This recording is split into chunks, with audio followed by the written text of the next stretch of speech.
Palangsakpo aikoina khwaidagi hena phaba asangba mana masingsingi manungda amani haibagi maram khangminase. Article ase huyelan pau sege lauksing pukaigi kalamdagi laukhatjabane. Mamangi edisanda palangsakta yauba kanaraba makhalgi machalsingi matangda aikoi punna khangminakhre. Makha tarakpa sidi palangsak sabana aikoigi haksangda piriba maruoiba kanabasingi matangda makha tana aikoi amuk khangminarase. Ahanbada cancer dagi ngakthokpa ngamme. Palangsakta zisanthin amasung carotenoids kauba machalsing asi marang kaina yawe. Hairiba sing asina haksangda yauba free radical sing manganba ngamme. Haksangda yauriba free radical sing asina aikoigi haksangda tongan ba makhalgi laina sing maruoina cancer na halakpada chauna mateng pange. Adubu palangsak sang naina sarabade hairiba thawong sing asidage thingba ngamgane. Palangsak sang naina sabana stomach cancer, mouth cancer amade esophagus cancer dagi sungak thokpa ngamme. Ani subada blood sugar hanthalle. Palangsakta potassium marang kaina yawe.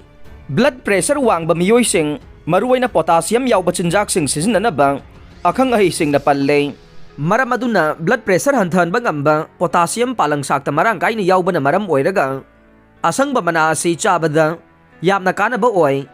Thiziloy sing nasu blood pressure layba miyoy sing palangsak sang naina sanaba pauktak pire. Ahum subada saru mapanggal kan na lehenba ngamme.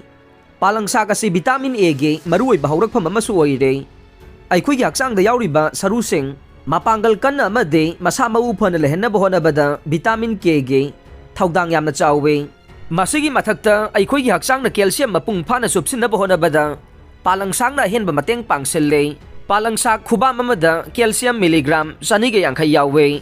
Masina maram oiraga palangsak sang naina sabana haksanggi saru mapanggal fa na lehen bada natana ya mapanggal kan na lehen bada susaw na mateng pange. Mari subada mit fa na lehelle.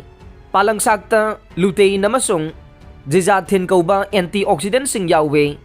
Hairiba antioxidant sing asina aikoigi haksang kayat ki maruoiba saruk singi manungda maoiriba mit ki mapanggal fa na lehen bada natana ngawdong narakpadagisu ngakthokpa ngamme. Ahal oisilakpa matamda mit ki mapanggal sontharaktu ubang ngamlaktabagi thogdok singsu palangsak sang naina sarabade hanthanba ngamme. Maramdi palangsakta yauriba vitamin A na mucous membrane sing maintain tawduna thambigane. Manga subada hypertension hanthalle. Hypertension hairiba se aikoi miyoiba khudingmakta thokpa ngaktane. Masi blood pressure wangkhathanaba achauba maram amane. Hypertension layba miyoy singda tongan ba makhalgi laina sing maruoina thamoigi laina sing kidney amade stroke tawhanabagi chang wange. Adubu asangba mana masing singi manungda athoiba ni hainariba palangsak chabana sigumba thawong sing asidage laina ngakthokpa ngamme. Numit khudingi palangsak chabana anxiety amasung stress hanthanduna pukningbu makalam na lehenba ngamme. Vitamin C na hypertension hanthanbada chawna mateng pange. Hypertension hanthanbada mateng pangliba vitamin C palangsakta marang kaina yawe.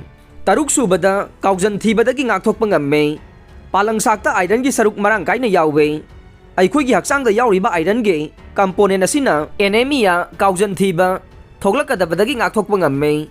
Masida natana iron ase nupi singi oinadi yamna mathau tai. Nupi singi thagi khongkap lakpada chang naihanba ngamme. Masigi mathakta iron na immune system mapanggal kangkhadanbaga loinana haksangda yauriba cell khudingmakta oxygen carry tawba ngamhalle. Maram aduna aikoina palangsak numit khudingi natrabaso chayol amagi manungda maridaktagi tadana chanaba honagadabane. Mathakta pankhriba kanaba sing asi nataba tongan ba kanaba kayasu leire. Palangsak chang naina sabana unsa masak phajanba made hena uring thungbadagi sungak thokpa ngami haire. Article ase reliable source da yumpham oiraga phongbane. Adubu masina medical professional singi pautaki mahut sinaba honabadi natte. Aroibada tabiriba pumnamakpo thagachare.